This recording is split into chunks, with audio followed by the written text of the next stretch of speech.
Então nessa videoaula vamos aprender a como instalar e usar o Crystal Disk Mark. O Crystal Disk Mark é uma ferramenta utilizada para realizar benchmark em discos, que podem ser HDs, SSDs e armazenamentos em geral, tá bom? Esse aqui é o site oficial dele. Para baixá-lo você navega até aqui embaixo, na seção About Crystal Disk Mark, e toca aqui em Download. Em seguida ele vai te levar até essa seção. Temos a versão padrão e temos a versão Shizuku, que é uma versão personalizada com esse tema de anime, tá bom? Essa daqui é bem mais leve e eu vou baixá-la. Você pode baixar o instalador dele ou a versão zipada. Eu sempre baixo a versão zipada para não ter que instalar nada. Então aqui já foi feito o download, basta descompactá-lo e rodar o arquivo executável. Aqui temos um monte de opções, tá bom? O que vocês irão prestar atenção é nessas duas aqui, ó, 32 bits e 64 bits. Meu sistema Windows é 64 bits, então vou rodar essa segunda opção. Então essa daqui é a sua interface principal, é um software bem fácil de utilizar. Você escolhe o número de testes, eu vou escolher um teste somente. Então ele vai realizar um teste de leitura e escrita para cada um desses algoritmos. Escolha o tamanho do arquivo para transferir. Aqui é interessante escolher um arquivo, por exemplo, de 1, 2 GB. Caso for um armazenamento muito rápido, por exemplo, um NVMe ou um SSD SATA, eu aconselho a escolher um arquivo bem maior, de 8, 16 GB, para que você possa ter uma precisão maior da velocidade de leitura e gravação, tá bom? Como eu utilizo o HD comum, eu vou escolher um arquivo de 1 GB. Aqui eu escolho o disco para ser testado, ele mostra partições, tá bom? Então você tem que saber qual disco cada partição faz referência. É só abrir o gerenciamento de disco e aí você confirma. Então, por exemplo, partição F se refere ao meu HD de 2 TB, tá bom? Eu vou testar meu HD antigo, um Seagate Barracuda de 2013, 2014. É essa opção aqui, disco local C, pode ser essa opção aqui também no meu caso, né? Eu vou escolher essa partição aqui que não é do sistema e vou realizar o teste. Aqui você escolhe a velocidade, que pode ser em megabytes por segundo, que é a velocidade padrão, pode escolher gigabytes. Esse IOPS é a taxa de operação de input, output per second, operações de entrada e saída por segundo. E esse US é microsegundos, vai medir a latência, tá bom? Ele mede basicamente tudo isso aqui, tá bom? E depois você realiza um filtro. Vou escolher MBPS e vou realizar o teste. Daí é só aguardar, tá bom? Vou pausar e já volto. Pronto, o teste finalizado, nada mal para um HD de 10 anos atrás, já era o esperado. Nesses primeiros dois testes, observe que a taxa de leitura e gravação é maior, pois são testes de gravação e leitura sequenciais, tá bom? O que é muito importante para um HD, maximiza sua taxa de leitura e gravação, por isso a importância de sempre desfragmentar o HD, para que os dados sejam organizados de forma sequencial, contígua, né? Pois de forma aleatória é isso aqui que acontece.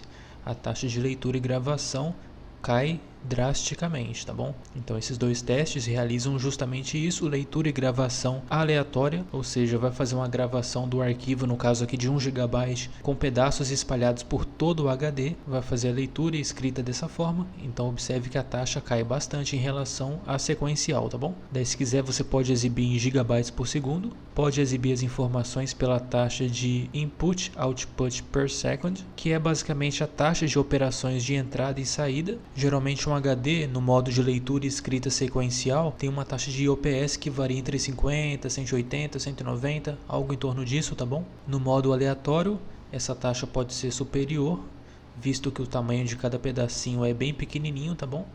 4 KB. E aqui por último você tem a informação da latência, tá bom? Que é o tempo que o HD leva para realizar essas operações. Aqui está em microsegundos, beleza? Daí vocês convertem lá no Google para ter a informação em segundos ou minutos, sei lá. Geralmente a latência de um HD é péssima, é horrível, é a pior parte de ter um HD, né? Por ser mecânico, ele precisa realizar os movimentos mecanicamente com a agulha no disco, isso leva um tempo, então esse tempo é justamente a latência, tá bom? Todo armazenamento tem uma latência, obviamente um NVMe, um SATA SSD terá uma latência muito menor. Vou realizar o teste agora no meu segundo HD, um HD de 2 TB Seagate Barracuda, porém mais recente, comprado esse ano. Ele tem um cache bem maior de 256 MB. Dessa vez com ele eu vou realizar um teste com um arquivo menor, um arquivo com tamanho inferior ao seu cache. E vocês vão observar uma coisa aqui, galera. Eu vou escolher 128 MB. Vocês irão observar que a taxa de leitura e gravação será muito superior caso eu escolhesse um arquivo maior de 2, 4, 8 GB. Vou testar aqui agora. E pronto, ele já finalizou aqui. Então observe que eu obtive uma taxa de leitura de 220 MB aproximadamente, escrita 189. Agora eu vou realizar o teste com um arquivo um pouco maior. Eu obtive esses valores altos em relação a esse HD e sua capacidade, justamente porque o arquivo que eu escolhi para transferir, ele tem um valor inferior ao tamanho do cache. E o cache do HD serve para agilizar esse processo de escrita, leitura, tá bom? Vou escolher um arquivo aqui agora de 1 GB e veja que eu vou obter uma taxa de leitura e gravação inferior, tá bom? Vou realizar aqui um teste rápido. Bom, finalizou aqui mais uma vez, então como eu falei, né? Veja que eu obtive taxas de leitura e gravação inferiores, justamente pelo fato que o tamanho do arquivo escolhido é superior ao tamanho do cache. Então ocorre naturalmente uma queda de desempenho, tá bom? Então é isso, é muito prático, tá, galera? Lembrando que aqui essa configuração é padrão para HDs. Se você utiliza um NVMe ou um SATA SSD, o recomendável é você vir aqui no menu Ajustes e escolher NVMe SSD. E aí ele vai adaptar os algoritmos para esse tipo de armazenamento, tá bom?